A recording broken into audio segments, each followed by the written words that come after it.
I can't believe it took this long to come to a final verdict. No music, Maestro. Just no thank you, Maestro. Not now.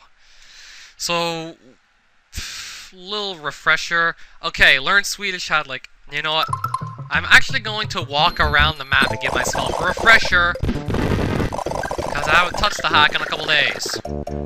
This taught you the numbers, albeit it had some shitty sections that were just not well thought out, or one shitty section like really stood out between 8 and 9. Yeah, when the guy came up with some level design ideas, these ideas overstayed their welcome.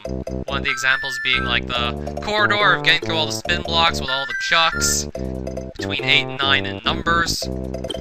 Colors, well, this was just silly. 3 letters after Z. Pretty silly how you used the extra letters with the accents before you told us what the letters were. In Zwa and Gon, 2 and green respectively, use those letters, yet we didn't know about them, apparently, until we got to this point. But yeah. It's just pronouncing the vowels differently. Fish. I don't even know what the point of this was. The point of this was to remind us that apparently King and Queen of Sweden are still King and Queen, but they don't have powers. But those long hallways, like seriously, think of something else. Shorten the hallways or just make something interesting out of them. Like the long hallways in the first room. Like seriously, just ugh. Then there's the maze that really overstayed its welcome. It was a maze, really, that was it. Dawn of Plains 2 wasn't even changed. The name wasn't even changed. The level, however, was, and I kind of wish it hadn't been. There was that jump that was impossible until I figured out that I had to bring the cape and I had to duck jump to do so to get through the little passage with the munchers.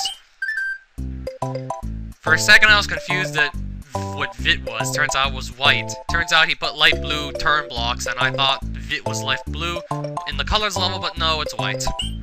Nothing is free. No shit, Sherlock. That and water.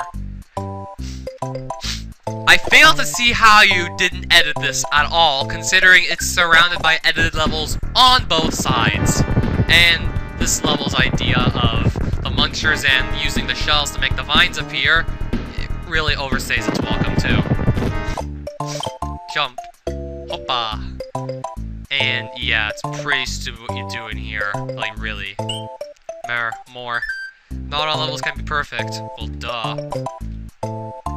Even from the very beginning I knew that. Morton's Castle was changed a bit, I guess.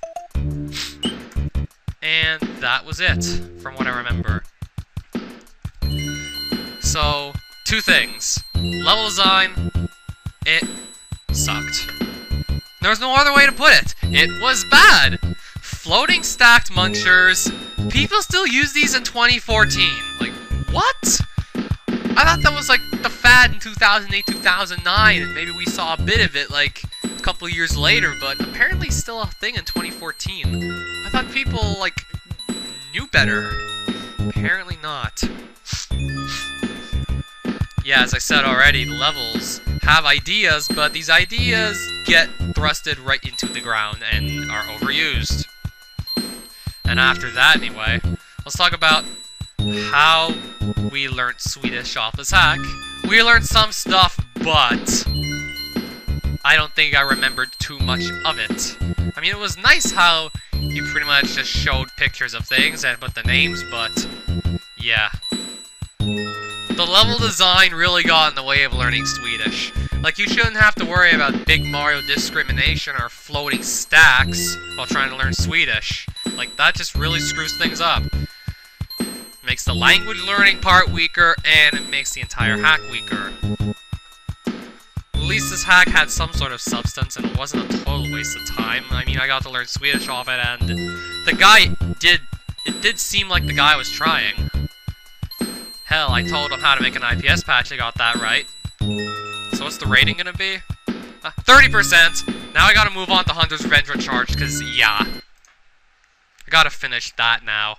30%.